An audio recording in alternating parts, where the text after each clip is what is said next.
Hello and welcome to a somewhat special episode of the Unlimited Power TCG YouTube channel, where for the past few weeks, past 4 weeks in fact, I've been collecting data for Star Wars Unlimited tournaments from store showdowns across the United Kingdom, and pulling them together and reporting them to you once a week as they've been happening.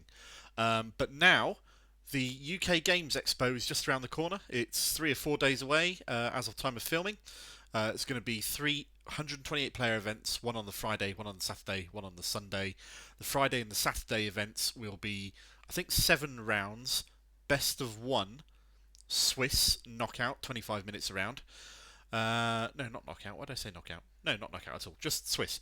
But there will be a top 8 cut at the end, and then once they're all done, the top 8 will play through best of 3 55-minute rounds to reach a winner, and the top 8 players from each of those 2 days will win a bunch of boosters and one of these special exclusive Star Wars Unlimited Game Genic mats using art from the unreleased set 2 Shadows of the Galaxy. The format on Sunday will be best of 3 all the way, 7 rounds with no top cut at the end, because I think the Expo will have to end before they have time to do that, and they need to kick people out and start packing up the NEC and emptying it of all the people and all of the stuff. So yeah, that's the thing. Anyway, so the Expo is going to be a massive event, massive tournament, 3 massive tournaments, participation prizes, limited edition Grogu, event exclusive Grogu available for the first time here in the United Kingdom before it's available anywhere else in the world. So this is going to be, something unlike what we've seen before, except at the launch celebration event at Twickenham earlier in the year in March. So I thought I'd give an overview of all the results I've collected for the past 4 weeks. We could have gone back a little bit further than that, but I think 4 weeks is about valid to see what people have been playing here in the United Kingdom for Star Wars Unlimited, and get an overview and see what people are likely to be taking and playing, and what has been proven to be winning for the last 4 weeks here. So bases that have been used, and the aspects of the bases, not the actual natures of them, whether they've been the 25 hit point one or 30 hit point one, is not something I've collected specifically or with any kind of accuracy across all the 27 events that I've got data for so far. So I'm just going to go with the colours that we've got so far. These are obviously overwhelmingly green bases, one way or the other, whether they're ECL or a 30 hit point base. Green is massively overrepresented in the colour of the base that people have been choosing to play and taking games with and taking tournaments with. If we expand that out to include the top 8s that I've been able to collect data for, I've got 129 different top 8 noted bits of data across these 27 tournaments. That's not all of them, but it's a good chunk. I wouldn't, whether it's statistically significant or not is up to you to judge, but it's the data we've got to make any kind of observation off of, or what you want to do. So even there, you can see that the dominance is slightly less on command than it was in winning decks, but is still much more command than anything else. More command than the other 3 aspects put together, which is obviously or highly likely the influence of ECL more than anything else, because otherwise 30 hit point bases are largely similar, except in the aspects they give you access to, of course. Moving on to the leaders themselves, these are the leaders that have won the tournaments, the entire tournaments.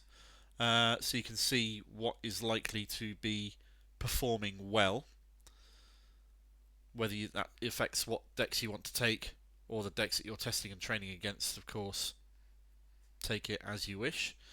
And if we expand that out into the top 8 once again, we can see a wider picture, perhaps more representative of what the wider field is going to be at the UK Games Expo on which of the 3 days, or all of the 3 days you might be going to. And then if we look at the actual deck combinations themselves, these were the winners.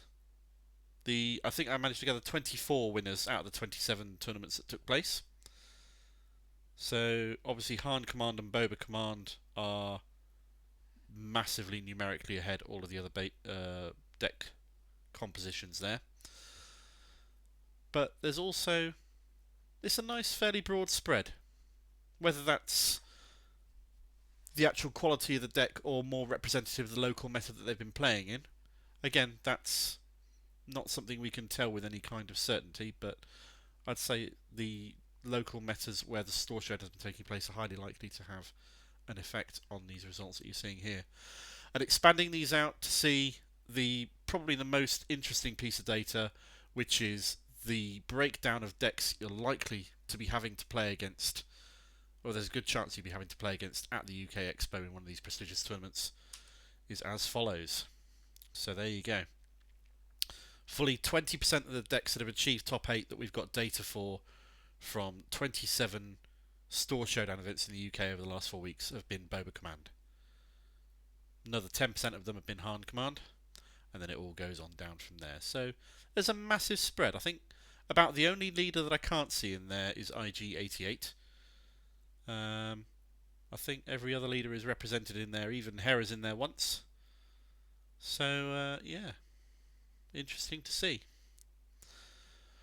Bottom line, be prepared to face almost anything. Odds are you could be pulled against anybody playing almost any kind of deck, but this gives you an idea of the sort of decks that have been performing better than others, perhaps, due to the results that have been shown off. Anyway, I'm not going to interpret this too much. It's up to you to take this data, pause it, screenshot it, pore through it, use it however you want and wish to use it.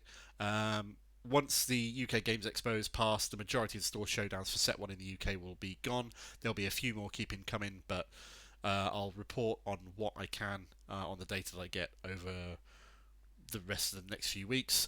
Then we'll be into Set 2 release on, I think it's the 14th of July, there or thereabouts. And we'll have an 8-week period of weekly play before the store showdowns kick in for Set 2, so there may well be a bit of a break between the results at that point, but we'll cross that bridge when we get to it. For now, I hope this has been an informative and illuminating overview of the current state of the UK meta going into the UK Games Expo in a few days' time. If you've enjoyed it, do all the usual YouTube stuff, all the liking and the subscribing and the commenting and telling me in the comments where I'm right and telling me where I'm wrong, because nobody's ever wrong on the internet, of course. And all this sort of stuff, anything that I've missed out, any observations you've made and you want to share, please do so. Other than that, thanks very much for watching. I hope you had some value on it, and I'll see you on next time. Cheers.